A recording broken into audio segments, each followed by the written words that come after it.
Hi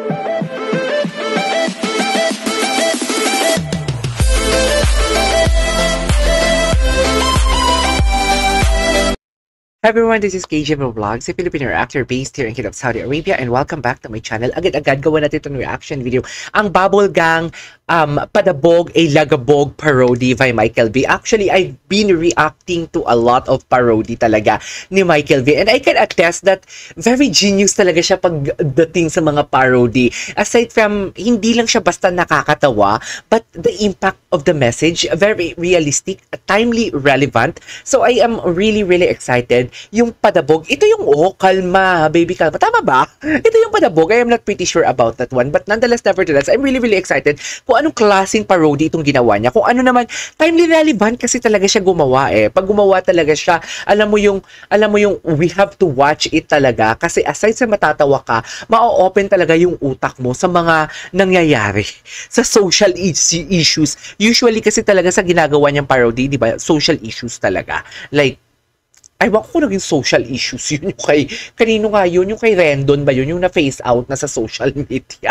Ayan, dapat si Tito Mars next na dito. Si Tito Mars, nagigigil ako sa sardinas ha. Next na dito si Tito Mars, sa totoo lang. So yeah, panoorin natin to. Sige nga. Ay, ang payat ni Michael V dyan. Okay.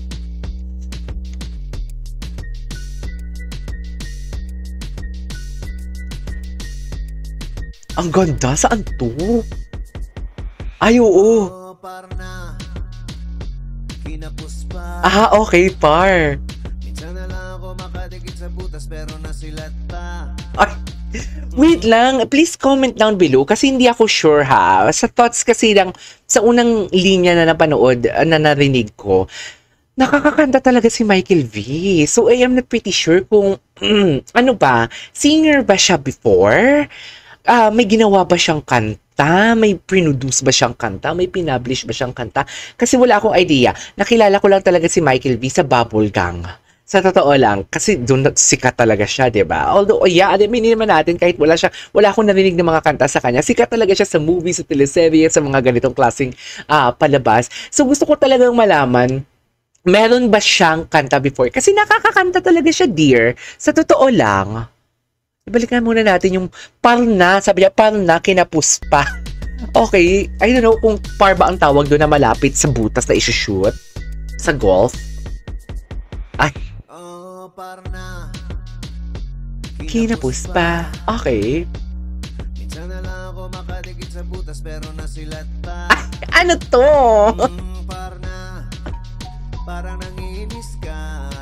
Okay. Isang sablay na palo, sige papali na kita.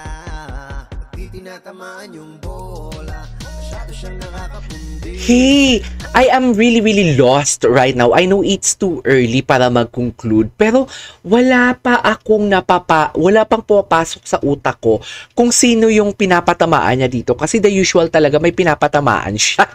Ay, hindi ganon. Pero di ba yun naman talaga, yung kay Rendon nga, hindi ko yun nahulaan eh. Yung ginawa niyang parody before, yung kay Rendon, hindi ko yun nahulaan. So, aasa ako sa inyo mga kapuso kung sino yung pinapatamaan niya dito. Aware naman ako sa mga social issues dito. Yung tipong, hindi ko po alam, Your Honor, hindi ko po maalala. Basta ang dami kong naalalang ang dami kong alam na mga social issues for today's video. Pero dito, parang hindi ko to nagigets. Hindi siya napaprocess ng utak ko for today's video.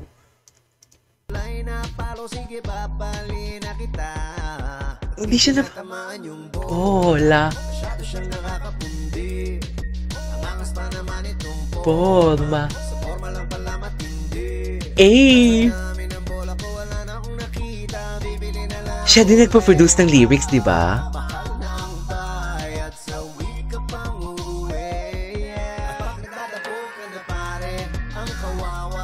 Ay, Kade. Yes, Kade.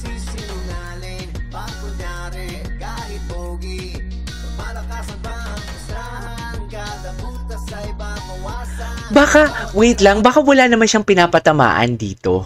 'Di ba? Baka wala naman talaga siyang tinatackle na issues dito. It's just that ginawa niya lang talagang parody. Iniba niya yung lyrics tapos binigyan niya ng something like kulay niya or touch niya, no?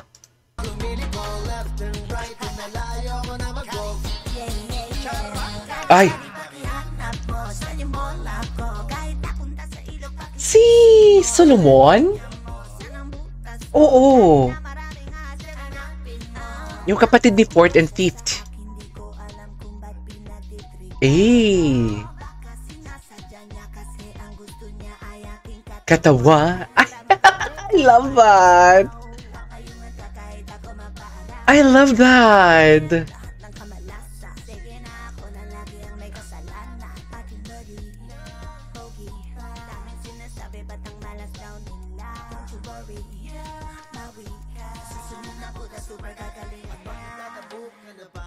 Okay. Oo nga, parang wala naman siyang tinatakel. Malisyosa lang talaga ako.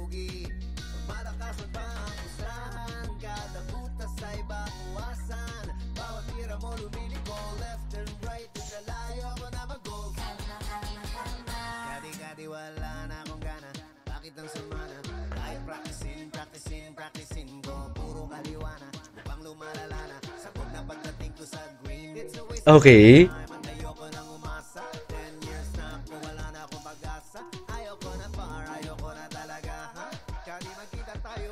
Yung umaga.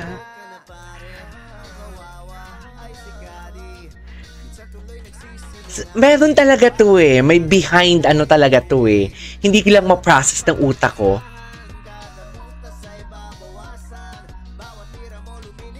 Left and right. Tapos na? Yun na yun. Nabiti naman ako for today's video. Nabiti nga ako. There you go guys. That is our for today's video. The Bubble Gang Padabog Ilagabog Parody.